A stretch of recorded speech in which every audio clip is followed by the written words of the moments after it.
Assalamualaikum warahmatullahi wabarakatuh. Nama saya Alivia Kalista Pramesti dari kelas 10 MIPA 5 nomor absen 3. Di sini saya akan menjelaskan tentang amfibia bersama dengan teman saya. Hai, perkenalkan, nama saya Cintia Putri Fatikasari dari kelas 10 IPA 5 absen 7. Di sini saya akan menjelaskan tentang amfibi. Amfibi atau pada umumnya didefinisikan sebagai hewan bertulang belakang atau yang disebut dengan vertebrata yang hidup di dua alam, yakni air dan daratan.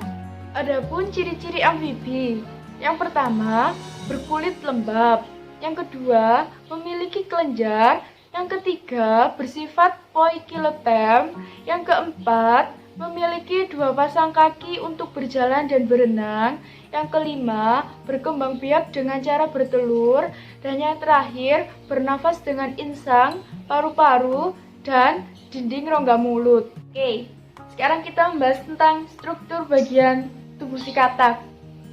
Yang pertama, bagian atas ada tengkorak katak. Yang kedua, ada rongga mata di sini. Yang ketiga, ada ulna, ada radius, ada humerus, ada tulang belikat, ada ruas tulang belakang. Ini ada prosesus tulang belakang di sini. Di bagian bawah ada tulang paha atas, ada dua. Ada mata kaki, ada tulang pangkal paha, letaknya di sini. Ada tulang ekor di sini.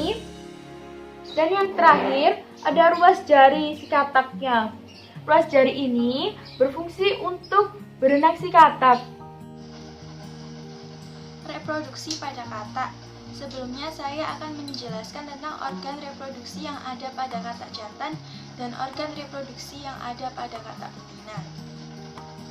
Organ reproduksi pada katak jantan adalah sepasang testis yang berfungsi untuk menghasilkan sel sperma. Testis pada katak berbentuk oval berwarna kuning dan terletak di atas ginjal.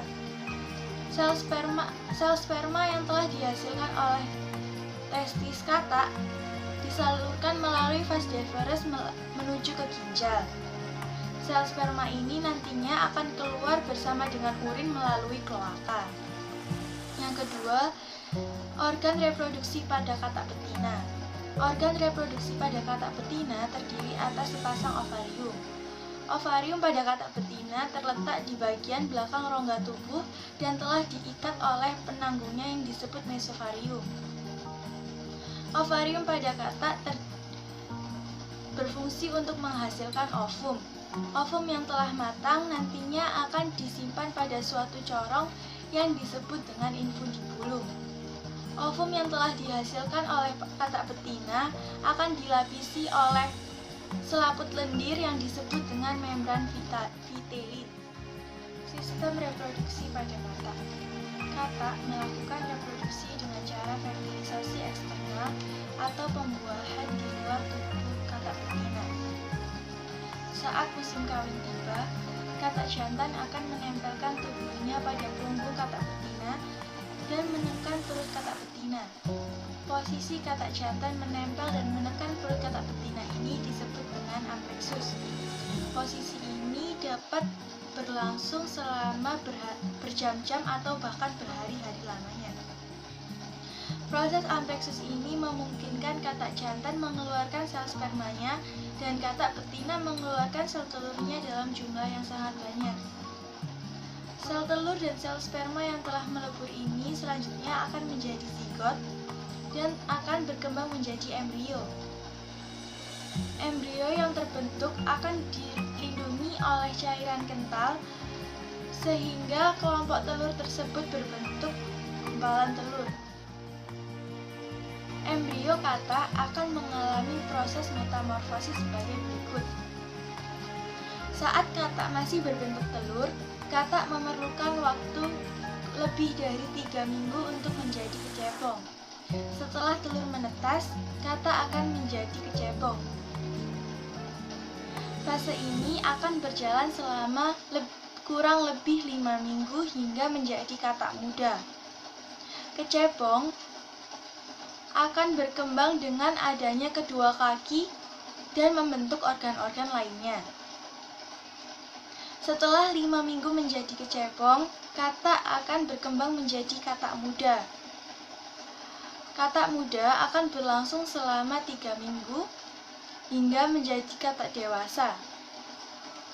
Katak dewasa ini ditandai dengan terbentuknya paru-paru untuk katak bernafas di daratan. Dan dengan otomatis insang yang ada pada katak akan menghilang dan katak akan mengalami perubahan yang sangat drastis. Setelah terbentuknya paru-paru, katak akan menjadi katak dewasa. Katak dewasa akan berumur sekitar 11 minggu. Pada fase ini, katak sudah dapat melompat ke daratan. Klasifikasi ilmiah pada amfibia. Kingdom Animalia, Filum Chordata, Subfilum Vertebrata, subkelas Tetrapoda, kelas Amfibia. Yang pertama adalah Anura, yaitu amfibia yang tidak memiliki ekor. Contohnya adalah Buffoteretris atau katak bangkong dan Rana pipiens atau katak hijau. Yang kedua adalah Apoda, yaitu amfibia yang tidak memiliki kaki. Contohnya adalah Ichthyosis gluteus atau Caecilian. Yang ketiga adalah Caudata atau Urodewa, yaitu amfibia yang memiliki kaki dan ekor. Contohnya adalah salamander. Peranan amfibia. Yang pertama, katak dapat diambil telur dan dagingnya untuk dikonsumsi. Yang kedua, katak dapat diambil kulitnya untuk dijadikan sebagai jaket. Yang ketiga, katak dapat digunakan untuk memberantas nyamuk. Dan yang keempat, katak dapat digunakan untuk mengendalikan hama serangga pada pertanian.